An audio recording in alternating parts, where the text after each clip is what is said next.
সরকারই আসুক না কেন, সে সরকার আমাদেরকে আনুগত্য করতে হবে, তাই না? যে আসলে আনুগত্য করতে হবে। তবে এটাও মনে রাখতে হবে, দলীয় সরকারের অধীনে কখনোই নির্দলীয় নিরপেক্ষ প্রশাসন আশা করা যায় না। 16 বছর খেয়ে গেছে যেভাবে, আগামীতে যারা আসবে তাদের চেয়েও বেশি খাবে না, এই গ্যারান্টি কেউ দিতে পারবে না। এজন্য নেতার পরিবর্তন করে কোনো লাভ নেই, নীতির পরিবর্তনই হচ্ছে মেইন পরিবর্তন।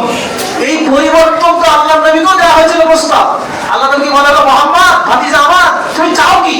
আসো, তুমি বসো, তুমি বসো আমাদের মক্কার আসলে, তুমি বসো, আর তুমি আমাদের নেতা হয়ে যাও, আমার নেতৃত্ব মেনে নেবো, কোনো সমস্যা নেই।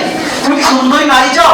সুন্দরী নারীকে দিয়ে তোমার বিবাহ দেবো, কোনো সমস্যা নেই। তুমি চাও কি বলো, শুধু তোমার এই দাওয়াতটা বন্ধ করো, শুধু এই দাওয়াতটা বন্ধ করো। নেতৃত্ব বা নেতার পরিবর্তনের সমস্যা হবে না, পরিবর্তন করতে হবে নীতির। কিসের বলেন তো? পরিবর্তন করতে হবে নীতি। নীতির পরিবর্তন না করা পর্যন্ত হাজারো নেতা যাবে আসবে, কোন দেশের উন্নতি সম্ভব নয়। তাই আমাদেরকে যেটা করতে হবে সেটা হচ্ছে ক্লিয়ার পাবলিক অ্যাওয়ারনেস, গণসচেতনতা তৈরি করতে হবে। মনে রাখবেন, আল্লাহর ওয়াদা চূড়ান্ত। আল্লাহ ওয়াদা করেছেন সূরা নূরের 55 নম্বর আয়াতে, ওয়াদাল্লাহুল্লাযীনা আমানু মিনকুম ওয়া আমিলুস সালিহ লা ইস্তাখলিফান্নাহুম ফিল আরদ। আল্লাহ দেবেন ক্ষমতা ঈমানদারদেরকে, যারা ঈমান আনবে, আমলে সালেহ করবে, ক্ষমতা দেবেন। মানে কি? ইউনূস কিন্তু নিজে ক্ষমতা চায়নি, তাকে জনগণ ধরে দিয়েছে না? ঠিক এরকম একটা সময় অবশ্যই অবশ্যই আসবে, ভোটে দাঁড়াতে হবে না। কিন্তু ওই রকম ঈমানদার একটা দল বা কাফেলা আমরা পাচ্ছি না, ভোটে দাঁড়াতে হবে না। যেমন ধরেন বাংলাদেশের 90% মুসলমান যদি প্র্যাকটিসিং মুসলিম হতো, সুদখোর ইউনূসকে কি কেউ রাখতো ক্ষমতায়? এটা নামাজি লোককে রাখতো।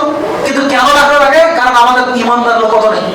ঠিক ঈমানদারের সংখ্যা যখন বৃদ্ধি হবে না, এরকম সিচুয়েশন ক্রিয়েট হবে, তখন একেবারে তাকওয়া লোককে বসাবো যে আপনি এখন চালান দেশ, আমরা আপনার আনুগত্য করবো, আপনি খলিফা।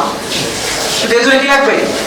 নিষ্কণ্টক, নির্ভেজাল, নিবেদিত প্রাণ একদল তাওহীদবাদী, সুন্নাহবাদী কর্মী বাহিনী থাকবে।